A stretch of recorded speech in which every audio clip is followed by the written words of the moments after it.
Hey there, I'm Critter. Today I'd like to explain the ways in which I hide symbolic imagery in my works. It's not a professional advice, it's just something I sometimes use that could maybe help others. So, how does symbolism work actually? In my opinion, it's got a lot to do with our cultural background.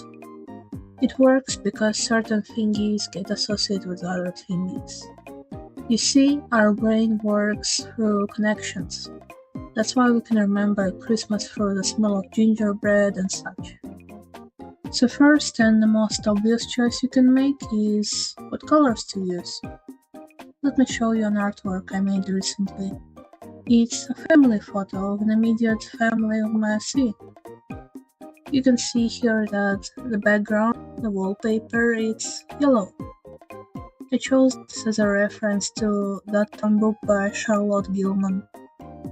As the mother of the family slowly losing herself to her delusions. Now, you don't necessarily have to only use popular associations. For example, I also use saturated yellow whenever I need to express insanity. It's a personal connection that I have to delusion, as it was the color I used the most each time I was going psychotic. And the second option you have is shapes. Yeah, shapes. It all comes down to the basics of character design yet again. As you can see on the kid's dress here, she's got sleeves that look kinda like baby wings. It's really important as her whole theme is about angels. You can also make shapes that vaguely resemble certain popular symbols such as this one right here. What does the red cross remind you of? If you thought of a medical field, then you would be right, as this character is in fact a medic. Now to the final and the most important thing, repetition. If you repeat a certain symbol enough times, even the others might start recognizing it.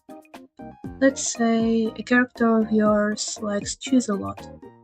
I don't know, a mouse in disguise. At some point your audience will start associating your character with cheese. Let's take my character Shurik as an example. He wears Ushanka hat all the time and almost never takes it off. At this point, whenever I see that type of a hat, I think of him. But yours can be anything, literally. A catchphrase, a color combo, an object, or even a snack. Now, another level of this could be reversing or even mocking certain symbols. Like how the upside down cross mocks Christianity, or how color white can be used to represent both the beginning and the end. But I'll spare you my yapping now. If you watched this video this far, please consider leaving a like or even a comment. It really helps me grow on this platform. That's it for today. Create, support, dream on.